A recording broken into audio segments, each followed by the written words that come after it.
My next guest is one of the newest members of the UFC roster. He picked up a really impressive win on Dana White's Contender Series back on September 1st over Jose Johnson. It is Ronnie Lawrence joining me here on the program for the very first time. Ronnie, how's it going?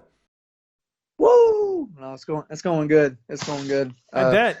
I mean, we're a week removed now. You're officially a UFC fighter. How does that feel, man? I know a lot of hard work was put in your career to get to this point. Man, it feels pretty awesome. Had to do quite a bit of some paperwork today on my phone. USADA testing pool. A lot of questions.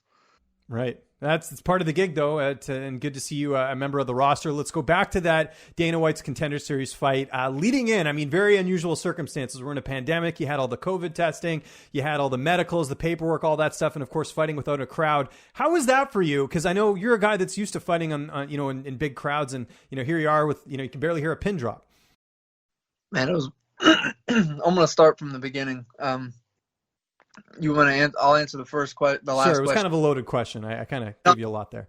I got a pretty good memory. I heard everything you said. So fighting without a crowd was super weird. But like once you're fighting, you just don't even really register. There's no crowd. Like I was just trying to get through it, stay calm.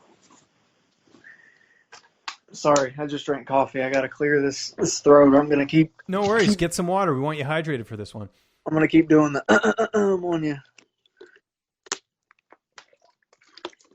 But it was honestly pretty cool with no crowd because, like, I've always been able to hear my coaches, but I could hear every single thing he said. And and sort of the lead in that week with all the testing, how was all that dealing? Because you got this huge opportunity and you got to worry about getting tested and everything. Well, basically, they didn't want us to leave in the hotel at all. And then once we passed our, I think it was our first or second COVID test, we were actually allowed to leave, I think, for like 12 hours or something. But my coach was like, we're just not going anywhere. So we went to Whole Foods after our first test in the UFC little bus. And we got like everything, so we wouldn't have to leave the hotel. We were trying to take no chances on getting a positive test, stuff like that. Makes sense. How much per diem do they give you to go at Whole Foods, or do you have to pay for that yourself? Man, they gave me $600. Did they really? What? Wow. Okay. Mind you, at Whole Foods, that's like, a couple protein bars. I mean, that stuff does add up. They're pretty expensive. Oh, I couldn't believe how much money we spent at Whole Foods. Spent like $300, and I felt like we got like half a cart full of shit. Yeah. No, it's high quality, but yeah, you definitely pay for it. That's for sure. So you're going into the fight. I don't know if you knew this, but you were the betting underdog heading in. I actually think you closed at like a plus 225. Were you aware of that heading into the fight? I had no idea. No? Okay, interesting. And then obviously, fight went great. I mean, you ended up dominating him in the matchup. What was the game plan heading in to the fight?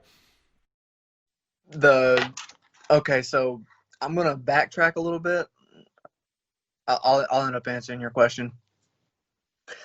So when I first got the call, I was recently new to South Florida. Like I just moved there, so I actually didn't have a gym to train at. So I got hooked up because Jacob Kilborn just recently got signed to the UFC. He did. I know Jacob quite well. Good guy. That's interesting. Yeah. Small world. He actually is pretty much the reason that I ended up getting somewhere to train here. But he trains at headquarters. My management team, first-round management, Matt Weeble, messaged them, and they said, since the COVID, we can't be letting new people in. So I came down here in the hopes to train an American Top Team headquarters, or just, anywhere, really. And they were like, no. So I ended up getting hooked up with a boxing coach named Billy Padden. And we were working out together, and he was pretty much the only training I was getting when I first got to Florida. So I was just running a lot, doing a shitload of stuff on my own. Can I? You can swear all you want. I'm Canadian, but I, by all means, swear. I want to get you at your natural point here. Okay, so I'm just doing everything I can. And then I think I just did we're hitting pads, doing a little boxing sparring. Basically, no kicks, pretty much zero wrestling, zero jiu-jitsu. I get a phone call when I'm in the shopping place by my manager, and he's like, hey, are you ready to fight? And I'm thinking, okay, he's probably going to offer me, an LFA fight coming up or something. He's like, I was like, man, if I'm not injured, I don't care. I need to fight, whatever. And he goes, all right, man, September 1st, Contender Series. And I'm like, man, quit messing around. And he's like, I'm serious. And I'm in the store freaking out. Then like a week or two goes by and I realize like, okay, the fight's about 8 weeks out. I don't have anywhere to train. So I fly back to Nashville, which is where I was training originally before I moved to South Florida. So I get a camp started there, but they're kind of strict too because of the COVID situation. So there was no sparring, no MMA practice. So it was like I was training, but like not for a fight. I was there for 2-3 weeks. I flew back down to Florida to see my little girl and my girlfriend, and then I ended up getting with Billy, and he introduces me to the boxing coach at ATT named Chuck, and they're like, listen, we need to get you with this guy named Roger Crawl. And I'm like, awesome. So I have to fly back to Nashville and fly to Vegas to do the do all the Promo interviews. stuff. Yeah, exactly. I go back to Nashville, finish my training that week, fly back to Florida. I show up Saturday to meet Roger, and basically it was almost like kind of like an interview, like he was going to watch me spar. And so I spar. He messages me the next day and, tells me, like, what's your guy's name? I think this is like 3.5 weeks till the fight. So, like, my camp at this point has honestly been not good. Like, no sparring, not a lot of grappling, no game plan, pretty much nothing, just trying to get in shape. National MMA, like, with all the COVID, it just wasn't it was hard to get an organized camp going.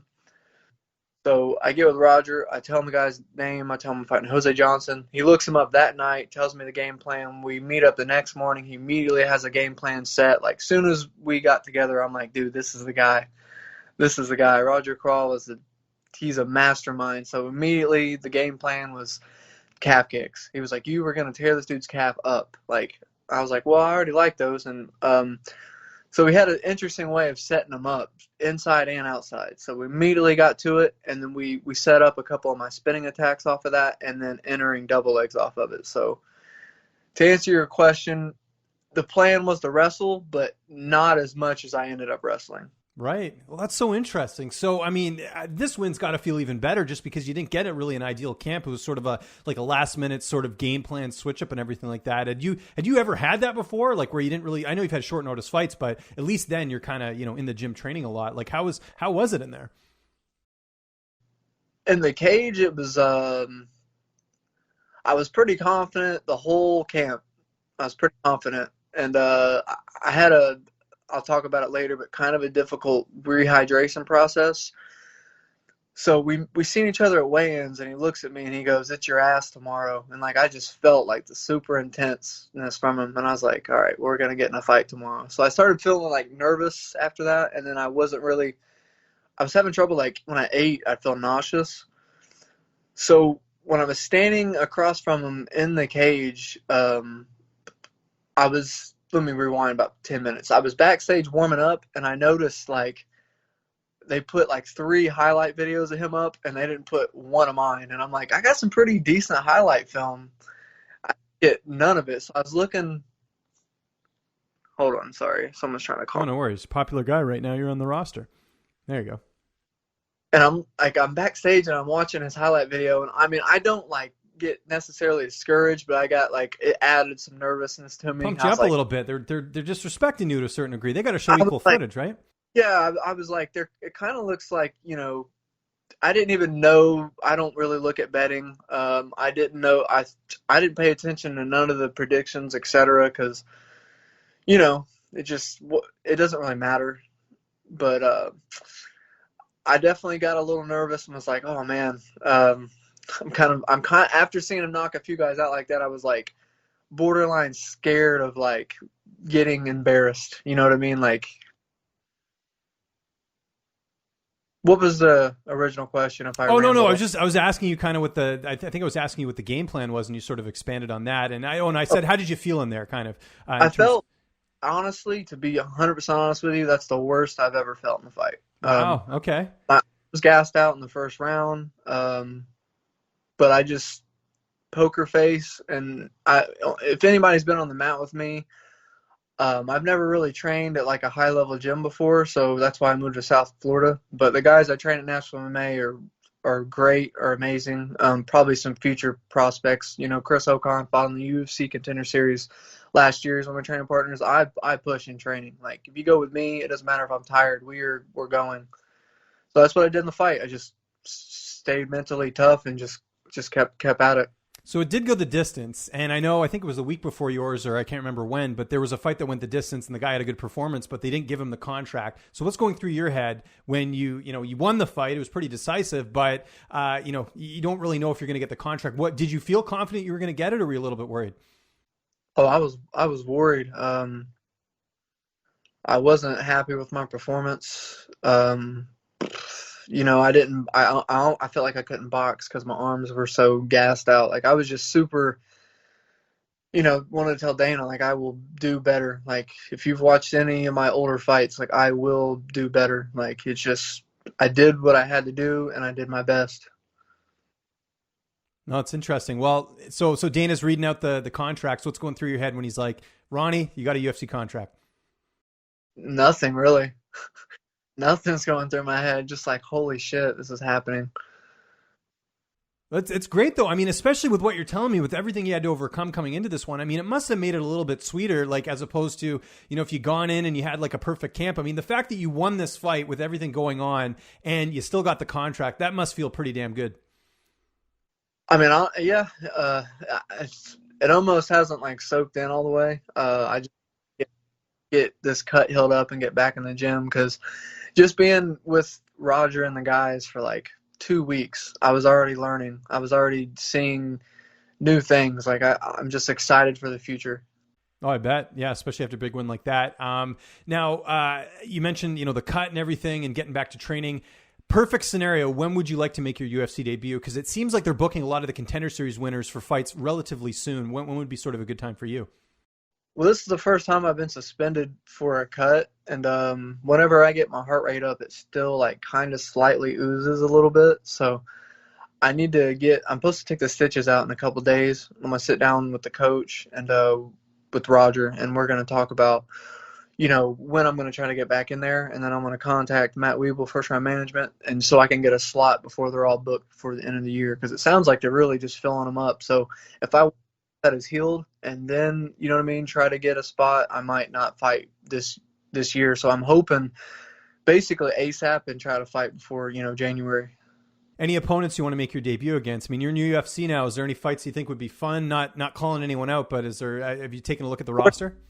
No, hardly any of the roster except like the top 5. Okay, gotcha. Okay, well, yeah, I mean, you trust your management. Matt does a great job when it comes to, setting up fights for his guys. So I'm sure you just put trust in him and, go for whoever it is, right? Because especially since we haven't even seen the best version of you yet, like you said, all the circumstances that went into that fight. Yeah, dude, I just tried not to think about it. It was such an all over the place camp.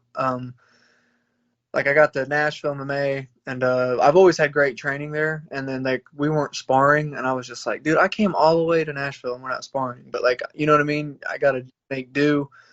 Strength and conditioning coach there, Tim, was making sure I was doing my strength and conditioning. So I was in shape, just not like fighting shape, I would say.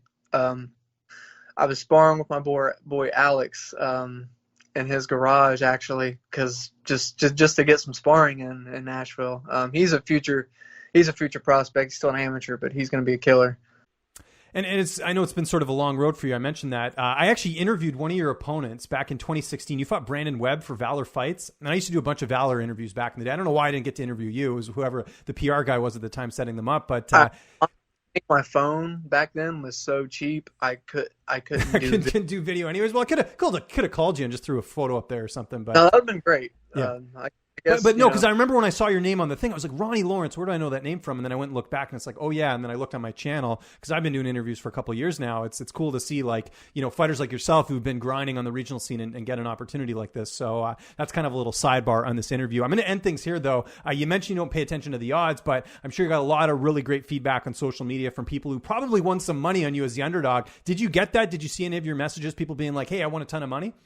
One of my main training partners in Nashville, he's the team captain out there. His name's Charlie Alexander. He's fighting for Valor Fights. Yeah, I know Charlie, actually. I don't know if I've interviewed him, but the name sounds super familiar, yeah. fought for the Valor 155 belt recently against actually one of the guys that Matt manages, something Robbins, David Robbins. David Robbins, yeah, I know David. It was a close fight. He ended up losing a decision, but it could have went either way. But he messaged me right after the fight and said, "You won me $500. I appreciate it." Wow. Okay. So, like, is he taking you out to dinner, or what's the plan? Because I'm like, I asked him if we were going to split it, and he just said, "No, I'm betting double on you next time." There he goes. So the pressure's on again. So pressure's on. That's good. What does downtime look like this week? Because I'm sure you're healing up and everything like that. You're watching some TV, or what's been the already getting stir crazy. I'm tired of sitting around. Spring. Yeah, I bet, because you're used to training all the time, right? So I'm gonna try to go get like a light workout in Thursday when I get these stitches taken out. Just hit the bag, sweat, do something. I got an at-home sauna, so I might hook that up tonight. I'm already just tired of not doing anything. I mean, it was fun to rest for like 2 or 3 days, but now it's kind of like I can't do this. Well, I appreciate you taking the time here and doing the interview today, Ronnie. Really appreciate it, man. Really excited for your debut. And again, congratulations on getting the contract. Anyone you want to thank, any sponsors, any social media you want to plug, I'll give you the last word. All right. So I would like to thank Matt Viper. I would like to thank Lechosa's Hot Sauce. I'd like to thank First Round Management. I'd like to thank Matt Wiebel, obviously ATT Sunrise, Roger Crow. I'd like to thank Earl Medley out of Tennessee Brazilian Jiu-Jitsu Academy. I would like to thank National MMA, the whole team, Lance Patrick, and I'd like to thank Itai Torado, and man, just anybody else, obviously, that you can't name off the top of your head. There's so many people that have helped along the way, just little puzzle pieces putting it all together. Oh, social media, my bad. Ronnie Lawrence on Facebook, Ronnie the Heat on Instagram, and R Lawrence on Twitter.